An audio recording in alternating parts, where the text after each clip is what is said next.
बहुत प्राचीन समय की बात है। महाराष्ट्र की पावन भूमि पर ब्रह्मगिरि पर्वत की छाया में बसा एक क्षेत्र घोर संकट से गुजर रहा था। आकाश मानो रूठ गया था। वर्षों से वर्षा नहीं हुई थी। नदियां सूख चुकी थीं। धरती की कोख फटने लगी थी। वन उजड़ चुके थे। पशु पक्षी पलायन कर रहे थे और मनुष्य जीवन बचाने के लिए उस भूमि को छोड़ने लगे थे। चारों ओर हाहाकार था, निराशा थी। उस समय इस तपोभूमि में केवल एक ही आशा शेष थी, महर्षि गौतम। महर्षि गौतम तपस्वी थे, धर्मनिष्ठ थे और करुणा से भरे हुए थे।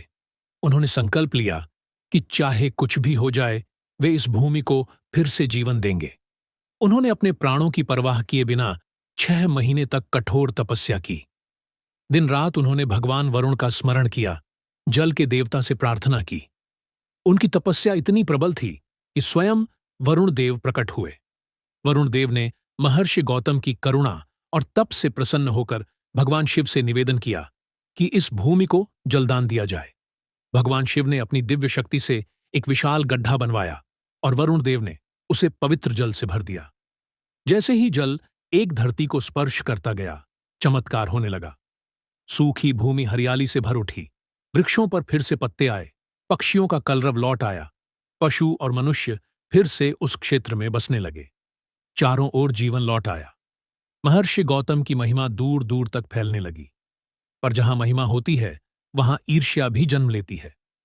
कुछ अन्य आशी यह सहन नहीं कर पाए कि गौतम का यश उनसे अधिक हो जाए। एक दिन महर्षि गौतम के शिष्य उस पवित्र जलाशय से जल भरने पहुंचे। उसी समय अन्य ऋषियों की पत्नियां भी वहां आईं। जल पहले लेने को लेकर विवाद हो गया। माता अहिल्या ने शांत और धर्मपूर्ण स्वर में कहा कि जो पहले आए हैं, उन्हें पहले जल लेने दिया जाए। पर यह बात कुछ लोगों के हृदय में विष की तरह उतर गई। उन्हें लगा कि गौतम और अहिल्या का सम्मान उनकी तपस्या से भी अधिक हो गया है। क्रोध और ईर्ष्या में डूबी वे महिलाएं अपने पतियों के पास गईं और बात को बढ़ा चढ़ाकर कह दिया। ईर्ष्या में अंधे हो चुके ऋषियों ने भगवान गणेश से प्रार्थना की कि वे महर्षि गौतम को अपमानित करने में सहायता करें। भगवान गणेश ने उन्हें समझाया कि गौतम निर्दोष हैं, वे धर्मात्मा हैं। पर जब आशी नहीं माने तो गणेश जी ने चेतावनी देते हुए उनकी इच्छा स्वीकार कर ली। भगवान गणेश ने गाय का रूप धारण किया और महर्षि गौतम के खेत पहुंचे। गौतम अर्षि ने प्रेमपूर्वक उस गाय को अन्न भोजन कराया। जैसे ही गाय ने भोजन किया, वह भूमि पर गिर पड़ी और प्राण त्याग दिए। तभी छिपे हुए अर्षि और उनकी पत्नियां बाहर आ गईं और गौतम पर गोहत्या का आरोप लगाने लगी। उन्होंने कहा कि अब तुम इस भूमि पर रहने योग्य नहीं हो। देवता भी तुम्हारे कारण अप्रसन्न हैं। धर्मनिष्ठ महर्षि गौतम ने कोई विरोध नहीं किया। वे सत्य और शांति के मार्ग पर चलने वाले थे। वे अपनी पत्नी अहिल्या के साथ आश्रम छोड़कर दूर चले गए, लेकिन वहां भी उन्हें चैन नहीं मिला।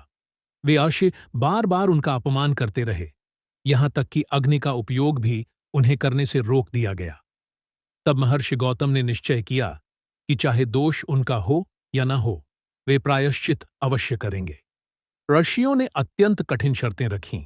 या तो पृथ्वी की 3 परिक्रमा करो, 1 माह उपवास रखो और ब्रह्मगिरि पर्वत की 100 परिक्रमा करो, या फिर देवी गंगा को पृथ्वी पर ले आओ, करोड़ों पार्थिव शिवलिंग बनाओ, गंगा स्नान कर शिव का अभिषेक करो।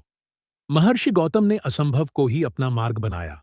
उन्होंने अहिल्या सहित कठोर तप किया, असंख्य पार्थिव शिवलिंग बनाए और निरंतर भगवान शिव का स्मरण किया। उनकी भक्ति से प्रसन्न होकर स्वयं भगवान शिव प्रकट हुए। महादेव ने कहा, गौतम, तुम निर्दोष हो। अपराध ईर्ष्या का है और पाप अहंकार का। लेकिन महर्षि गौतम ने विनम्रता से कहा कि इन्हीं परिस्थितियों के कारण उन्हें भगवान शिव के दर्शन का सौभाग्य प्राप्त हुआ है। उन्होंने प्रार्थना की कि देवी गंगा को पृथ्वी पर भेज दिया जाए। भगवान शिव ने गंगा से निवेदन किया। गंगा ने कहा कि वे तभी पृथ्वी पर आएंगी जब भगवान शिव स्वयं अपने परिवार सहित यहां लिंग रूप में वास करेंगे और सभी देवता भी इस भूमि पर निवास करेंगे। भगवान शिव ने यह वचन स्वीकार कर लिया। उसी क्षण देवी गंगा पृथ्वी पर अवतरित हुईं और गोदावरी के रूप में प्रवाहित होने लगीं। ब्रह्मगिरि के समीप स्वयंभू शिवलिंग प्रकट हुआ और यही स्थान त्र्यंबकेश्वर ज्योतिर्लिंग के नाम से विख्यात हुआ। 1690 ईस्वी में औरंगजेब के समय इस मंदिर को भारी क्षति पहुंची। मंदिर के कुछ हिस्सों को तोड़ा गया, उसके स्वरूप को नष्ट किया गया, पर सनातन धर्म की लौ बुझी नहीं। समय बदला, मराठाओं का उदय हुआ और इस पवित्र धाम को पुनः उसका गौरव प्राप्त हुआ। मराठा साम्राज्य के तीसरे पेशवा श्रीमंत नाना साहेब पेशवा ने 1755 से 1786 ईस्वी के बीच त्र्यंबकेश्वर मंदिर का भव्य जीर्णोद्धार करवाया।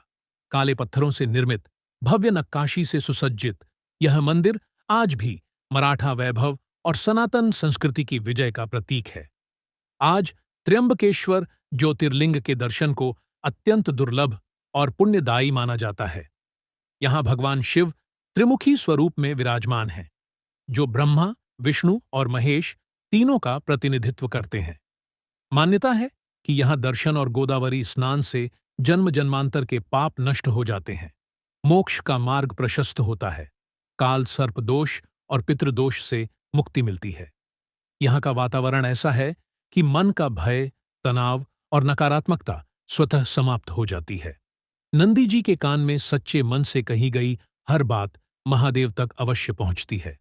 आज भी ब्रह्मगिरि की यह पावन भूमि साक्षी है कि जहां सच्ची तपस्या होती है, वहां शिव स्वयं प्रकट होते हैं, और जहां शिव वास करते हैं, वहां गंगा भी धरती पर उतर आती है। जय शिव।